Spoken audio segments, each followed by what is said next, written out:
The stars stretched endlessly beyond the cracked windows of the derelict cruiser, their cold light filtering into the shadows like distant, watchful eyes. Captain Elias Ward adjusted the controls of his small salvage vessel, the Silver Halo, as it drifted silently through the debris field orbiting a ruined moon in the Cora expanse. Once a fierce battlefield during the Varelian collapse, now it was little more than a floating graveyard, silent, broken, forgotten. His scanners pinged weakly, flashing yellow. A life sign, faint and flickering, registered from the remains of a small Varelian escape pod drifting between hunks of melted hull and scattered armor plating. Elias frowned. Nothing should be alive out here. The war had ended 5 years ago, and this region was sealed off by most civilized systems. But the signal persisted, and something in him, a soldier's instinct, or perhaps something older, more human, refused to ignore it. He eased the Halo closer, rotating his ship with careful bursts from the maneuvering thrusters. The pod was scorched on one side, partially torn open, but sealed just enough to hold atmosphere.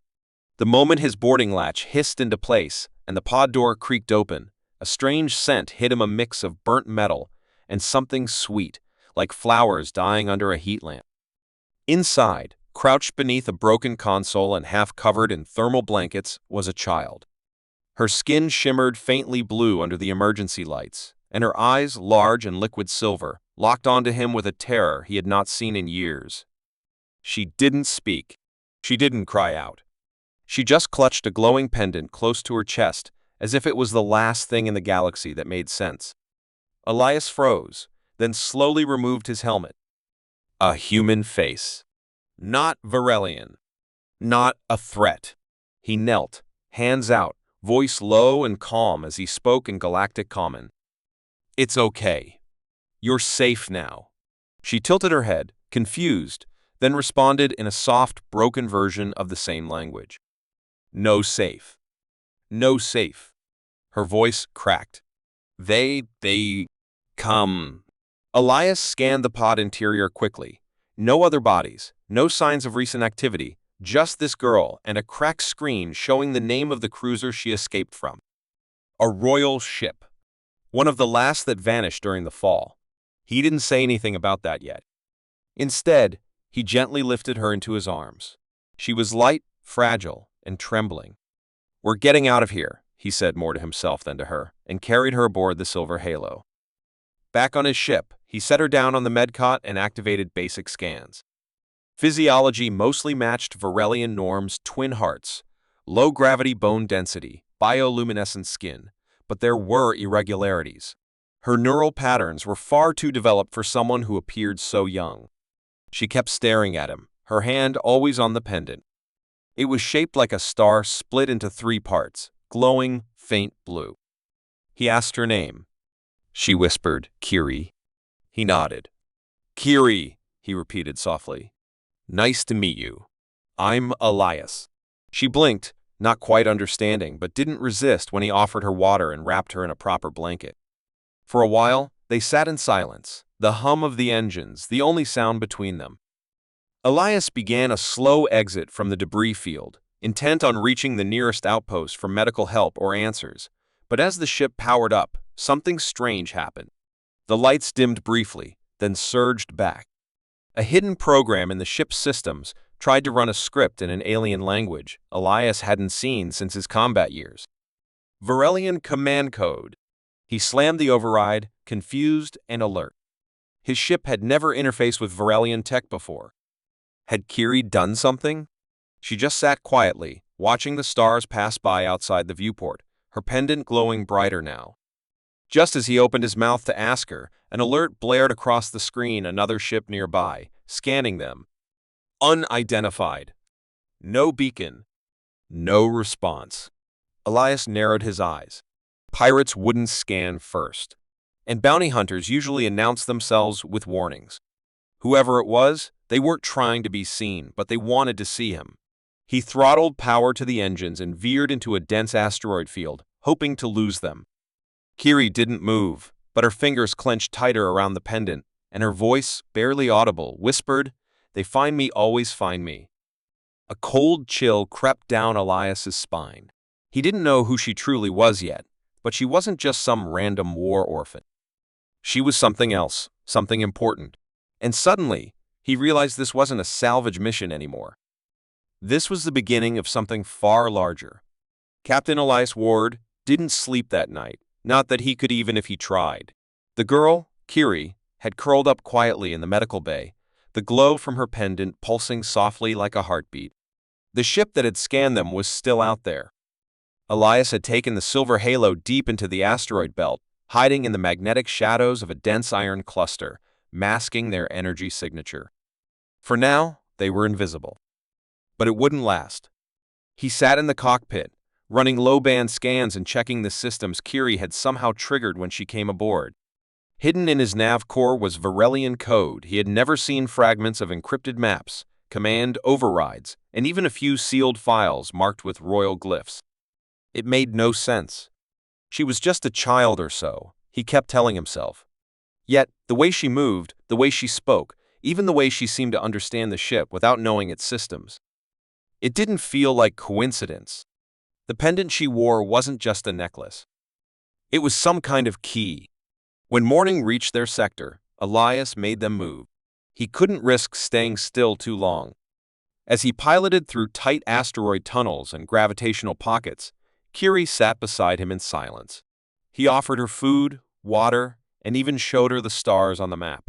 Her eyes followed the glowing lines with quiet interest, but when he pointed to the area marked Varelian Empire, defunct, she reached out and gently touched the screen. "My home," she said softly. Elias hesitated. "You're from the royal ship Viral's Grace, aren't you?" She didn't answer, but her expression said enough. He kept flying. Hours later, as they finally cleared the asteroid field, the long-range sensors lit up. The ship that had scanned them was back closer this time, and clearly tracking. Elias pushed the engines to full power, darting between dead moons and comet trails. Whoever was following wasn't just curious, they wanted something. He triggered a decoy beacon and dived toward the surface of a frozen gas giant, skimming through the upper layers, while atmospheric storms slammed against the hull. Kiri grabbed the sides of her seat, frightened but silent. "We're not going to die," Elias said sharply, more to himself than to her. "Not today." The decoy worked for a moment. The enemy ship broke formation and chased the false signal. Elias made a hyperskip out of the system, heart pounding, knowing it was only a temporary victory. After they re-entered real space in a quiet system near a dying star, Elias sat Kiri down and looked her in the eye.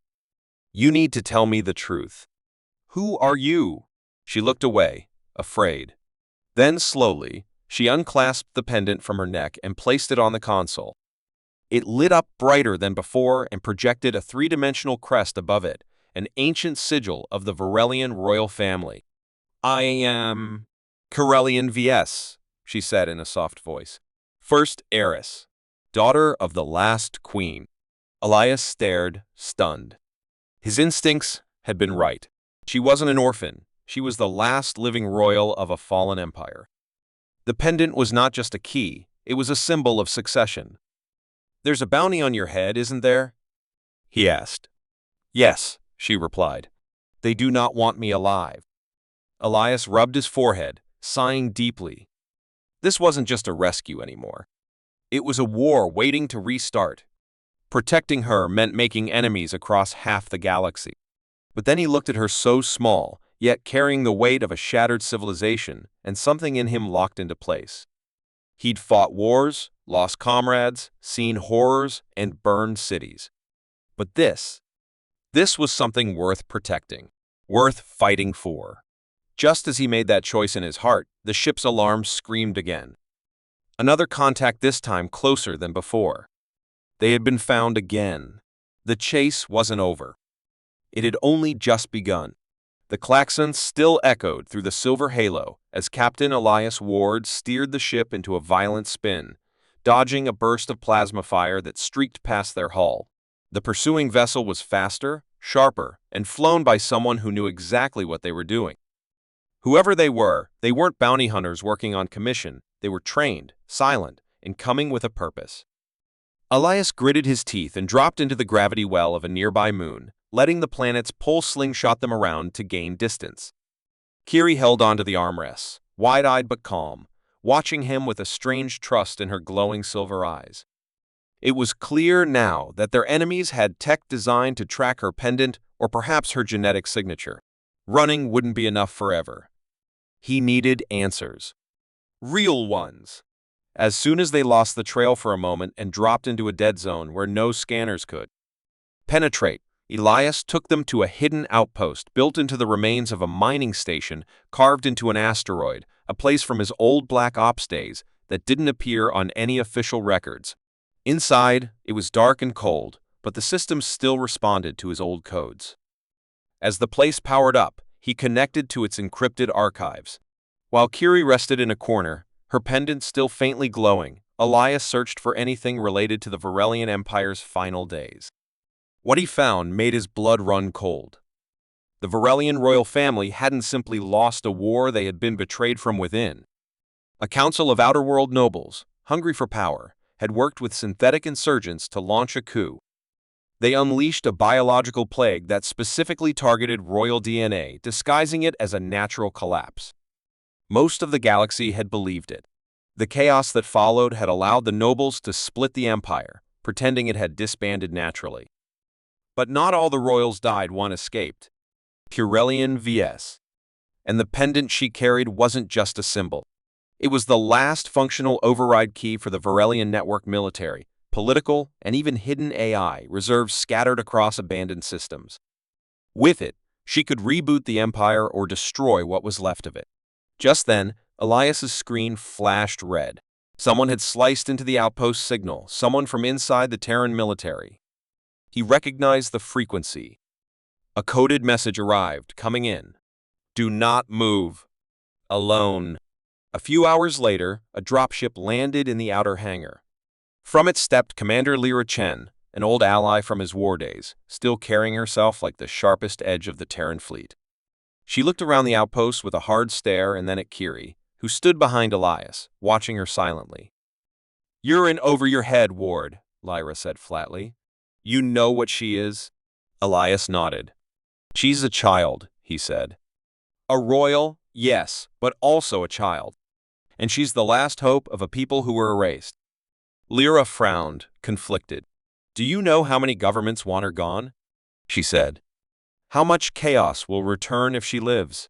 Elias didn't back down. "And what happens if we kill her? We finish the job the traitor started?" But before they could argue further, the alarms rang again. Not one ship. A whole fleet of stealth-class vessels was entering the system, no emblems, no official tags, just blood-red scanner signatures. Mercenaries. Varelian built. They had been followed again. The betrayal wasn't from Lyra, but someone inside her chain of command. As missiles began to rain down on the outer shields, Elias, Lyra, and Kiri ran to the silver halo. There was no more hiding. From now on, the only way forward was through the truth and through fire. The asteroid base trembled as the first wave of enemy fire slammed into its shields, chunks of metal and rock breaking loose and spinning into space like shattered teeth. Elias Ward dragged Kiri into the silver halo as Commander Lyra Chen covered their escape, firing back at the incoming stealth ships with a precision only years of frontline combat could teach. As the ship lifted off, Elias felt the deep rumble of the hangar collapsing behind them, the station falling apart under the mercenaries' relentless assault. In the pilot's seat, he slammed the thrusters and rocketed into the upper atmosphere, weaving through explosions and laser bursts, while Kiri sat beside him, clutching the glowing pendant close to her chest. Lyra jumped aboard just as the ship reached the asteroid's surface, sealing the hatch behind her and shouting coordinates for a hyperskip, a coded Terran fallback point known only to former Black Ops agents. They jumped. Real space returned like a punch to the gut, and for a moment there was silence. Then the cold truth settled in. Lyra confirmed what Elias already feared: his communication with her had been intercepted, and now Kiri's identity was exposed to more than just mercenaries. High-ranking officials in the Terran Assembly wanted her eliminated quietly, claiming she was a threat to peace. "But she's just a child," Elias growled. Lyra's jaw tightened. She's a symbol, a dangerous one. If people find out the Empire's heir is alive, it could reignite old conflicts. Kiri stood up then, her voice soft but strong. I don't want war. I want to speak, to tell the truth. My people didn't die by accident. Her words silenced the room. For the first time, Lyra saw not a refugee but a leader. And Elias knew right then that protecting Kiri meant more than survival. It meant standing for something again, after all the years he had tried to forget what he fought for. The decision came fast and hard. No more running. Elias sent a secure signal to Earth, invoking a forgotten clause in Terran law, the Shield Doctrine, a wartime rule that forced the government to protect any sentient being granted official human asylum, no matter who they were. It was rarely used, often buried under bureaucracy, but it was still law. And he had just triggered it. Back on Earth, the signal didn't go unnoticed. A firestorm erupted inside the Terran assembly. Some wanted to deny the claim. Others demanded answers. But the public, once the story began to leak, was captivated images of a lost alien child, stories of betrayal, a survivor of genocide hiding among the stars. The legend was already forming. In orbit, as they approached Earth, another fleet blocked their path. Ships with Terran markings, but under secret command. They were not here to escort. They were here to silence. Elias looked to Lyra. You with us? She nodded, unstrapping her harness and heading to the weapons console. Always. The battle began without warning. The Silver Halo, outgunned and outnumbered, danced through the firestorm, broadcasting live across open channels as Kiri stood in front of the ship's holo recorder and spoke her name, her history, and her plea for peace. The galaxy listened, watching the last heir of a fallen empire risk everything in real time. And as the first Terran ship broke formation and turned to protect them, others followed. The tide shifted.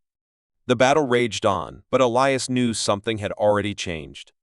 Kiri had stopped being a fugitive. She had become a cause, a choice, a line in the sand that humanity and the galaxy would have to choose which side of. The sky above Earth's orbit blazed with the fury of torn metal and exploding engines, a battlefield where old loyalties shattered and new ones were born in the heat of conviction. The silver halo spun through the chaos, smoke trailing from a cracked engine pod, its shields flickering with every impact. Inside, Captain Elias Ward gripped the controls with bloodied hands, teeth clenched, while Commander Lyra Chen shouted coordinates to a new defense grid forming below them, Terran ships breaking ranks, responding to the signal Kiri had sent across the stars. Her message had gone further than they imagined. On colonies, outposts, and forgotten worlds once ruled by the Varelian Empire, her name was being spoken again, not as a myth, but as a voice of survival, of truth, and of hope. In the cargo bay, Kiri stood alone, her pendant glowing like a miniature sun, feeding into the ship's systems as Elias had rerouted power through it to activate the ancient protocol embedded deep within. The pendant's energy, long dormant, now pulsed with a living memory, a crown not of gold or conquest, but of legacy. A final burst from the ship's nose cannons cleared the path just long enough for the silver halo to breach the orbital blockade, engines screaming as they plunged toward Earth's atmosphere. Fire licked the hull, alarms blared, and G-forces slammed them into their seats, but the ship held together barely. They crash-landed just outside the Terran capital, scraped, scorched, but alive. And not alone. Crowds were already forming, news drones circling overhead, and soldiers arriving not with guns raised, but with questions in their eyes. Kiri stepped out of the battered ship with quiet dignity, wrapped in a thermal cloak, her silver eyes reflecting the sun. For a heartbeat, the world held its breath. Then a single child stepped forward from the crowd, offering her a flower. No one stopped him. No one said a word. Kiri knelt, took the flower, and whispered something in the child's ear. He smiled, and that's when the silence broke. People clapped. Others cheered. The soldiers stood down. In the assembly hall hours later, Elias stood behind her as she addressed leaders of dozens of worlds, her voice calm, her words simple. She didn't call for war or revenge. She didn't demand a throne. She spoke of memory, of justice, of building a galaxy where truth wasn't buried and children weren't hunted for the blood in their veins. And in that moment, the galaxy began to shift. Not with weapons, but with will. The Varelian exiles began to come forward. Worlds once divided reopened old treaties. Even Earth, proud and slow to move, could not deny what was standing before them. The last princess of a lost empire had returned, not to rebuild a crown, but to remind everyone why it mattered. Elias watched it all unfold, quiet and tired, but with a strange peace in his chest.